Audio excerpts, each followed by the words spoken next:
everyone, welcome back to my YouTube channel. Today I'm going to share everyone my March bullet journal setup.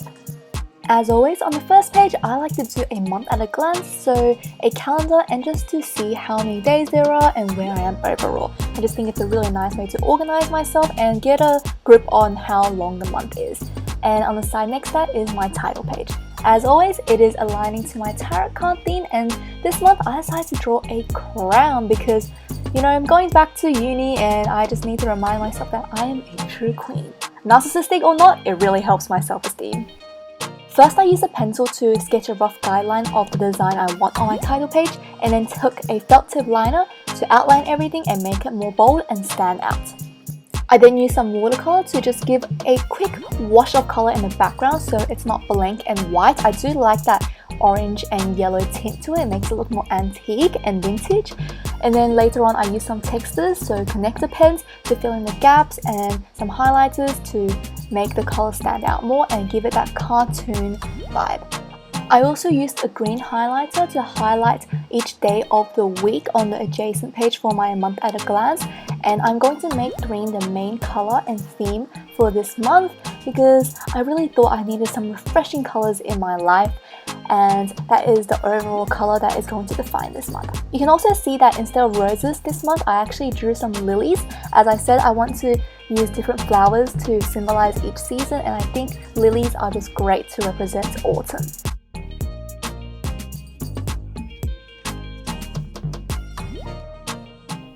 On the next double spread page, I decided to put my monthly trackers.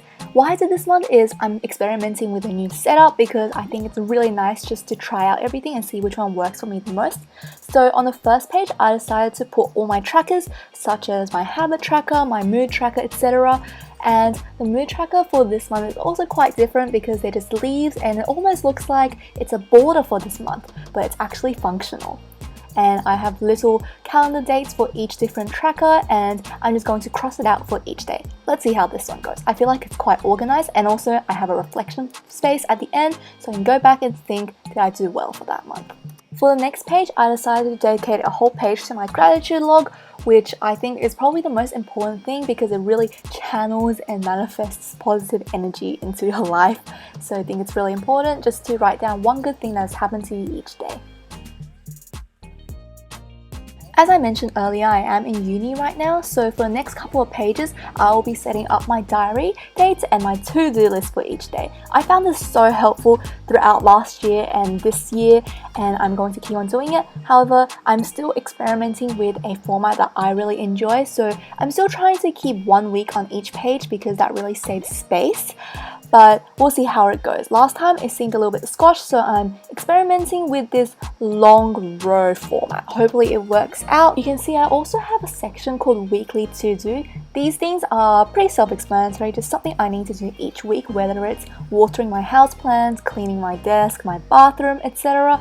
It's just something that you need to get done this week, but not necessarily specific for one day. So just put it there almost as a brain dump, and once you get around to it, or if you're procrastinating on work, just do something from your weekly to-do. It's a great method.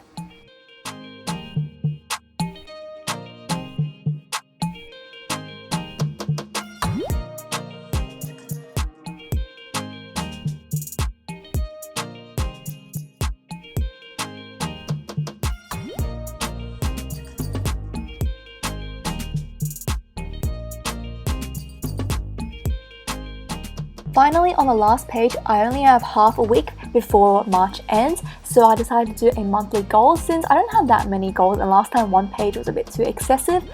I left 3 sections for me to make some goals. I haven't decided what they are yet, but let's at least try to have 3. I suppose you can customize this, you don't need to have 3, you can have more or less.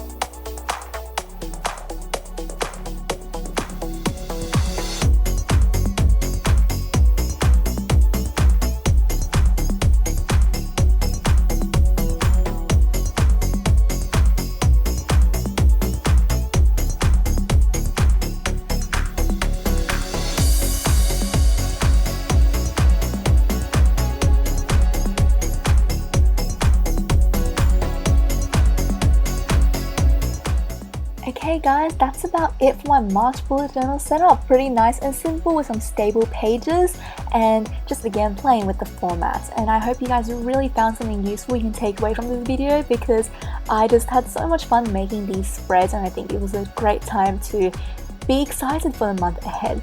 So let me know if any of these spreads helped you out or these setups really gave you some inspiration for your own bullet journals, and I can't wait for March to come. It's a bit crazy that 2 months has already passed and I feel like I'm still stuck in 2020 somewhere. But that being said, I am truly excited for March and the month ahead. So good luck everyone and happy journaling. Have a great time and I'll see you guys for the next video. If you did enjoy today's video, please give it a thumbs up or even subscribe to my channel. That would mean so much to me and can't wait for future videos with you guys. So see you later.